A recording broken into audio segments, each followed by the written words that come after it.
Hi guys, this is Chance from Spherical Self-Defense. This is a really basic video for beginners. And this is our boxing movement. It's the same basically almost every boxing gym you go to. I'm going to go through it in very quick detail. The important thing about a boxing stance is one, it gives you 5 of your weapons readily available. They're close to the target, they're easy to use. You got both hands, both feet, and your head.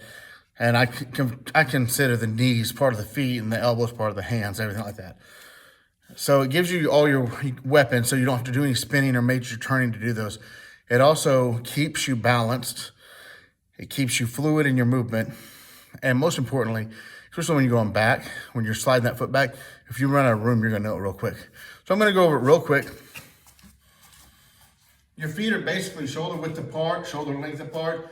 It can be a little bit different for each person, but comfortable. And you're gonna move your directional foot whichever way you wanna go. So if I wanna move forward, I'm gonna move my directional foot, which is the front foot, a certain amount of distance. Now, if I move that 3 inches, then my back foot needs to match it for 3 inches. If I move it 6 inches, I need to move 6 inches. If I move a foot, I need to move a foot. Now, if I wanna go backwards, I'm gonna move my back foot, my directional foot first, and I'm gonna match it with my front foot. I typically do a step and a drag.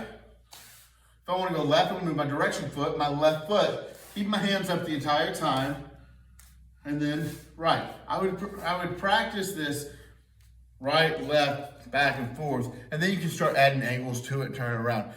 Your boxing stance is critical for self-defense. A quick little story about me.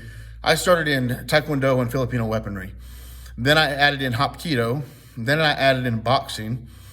Then later on, I added in jiu-jitsu and wrestling, and then Kempo, firearms, various things like that before founding my system, Shun Chu Musul.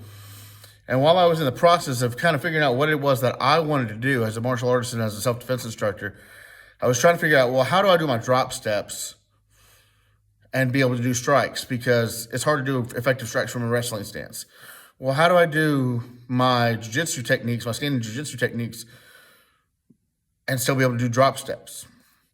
How do I do kicking and still be able to sprawl?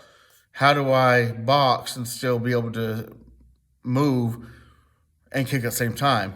And I experimented with lots of different stances from lots of different systems and found the boxing stance works for everything.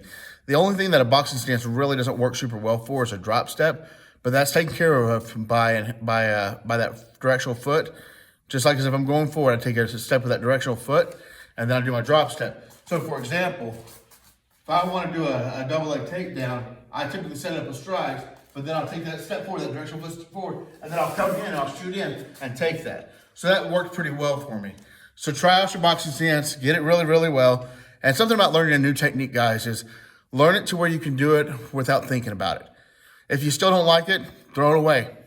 But there's been a lot of techniques that I have learned to do, and I originally thought I will never do that.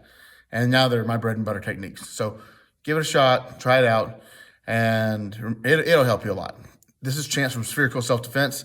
If you found this video helpful, hit that like button, hit the subscribe button, and Judy chop that notification button for more upcoming videos like this.